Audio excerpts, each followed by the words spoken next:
Luke's Gospel, chapter 21.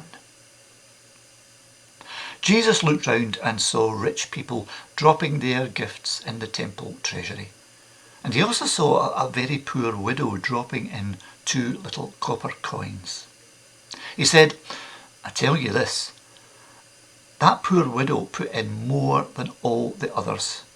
For the others offered their gifts from what they had to spare of their riches, but she, poor as she is, gave all she had to live on." Some of the disciples were talking about the temple, how beautiful it looked with its fine stones and the gifts offered to God. Jesus said, "All this you see, the time will come when not a single stone here will be left in its place. Every one will be thrown down."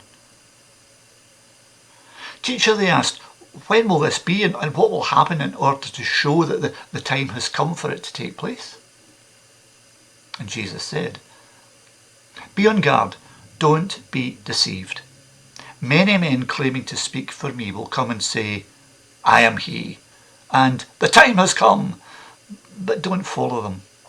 Don't be afraid when you hear of wars and revolutions. Such things must happen first, but they do not mean that the end is near." He went on to say, "Countries will fight each other, kingdoms will attack one another.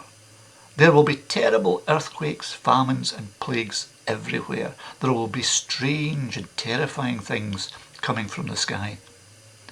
Before all these things take place, however, you will be arrested and persecuted.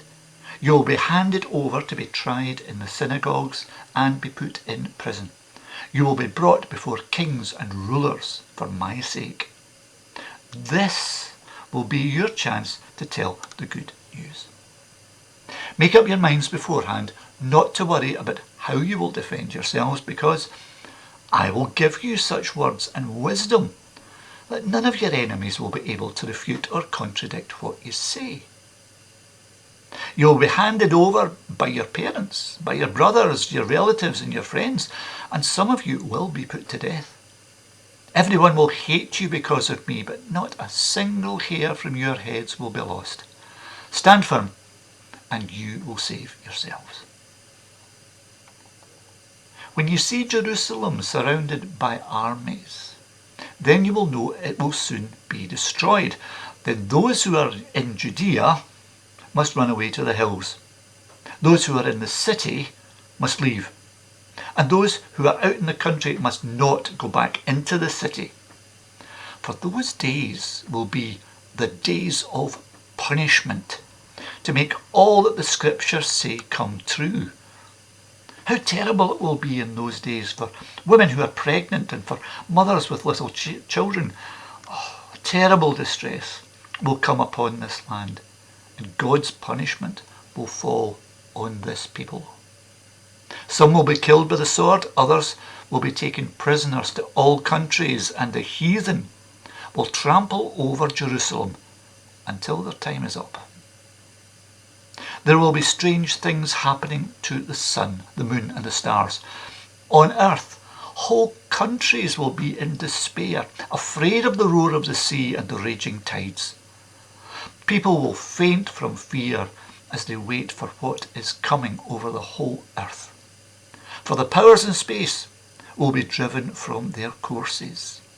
Then the Son of Man will appear, coming in a cloud with great power and glory.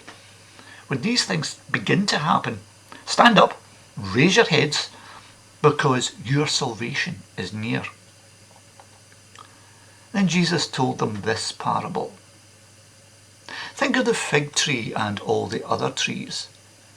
When you see their leaves beginning to appear, you know that summer is near. In the same way, when you see these things happening, you will know that the kingdom of God is about to come. Remember that all these things will take place before the people now living have all died. Heaven and earth will pass away, but my words will never pass away. Be on your guard.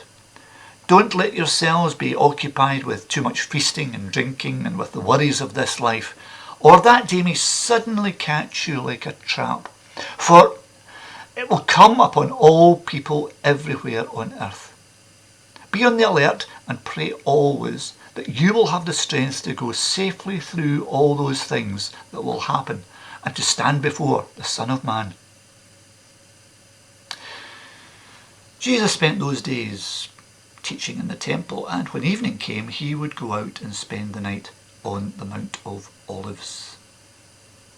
Each morning, all the people went to the temple to listen to him.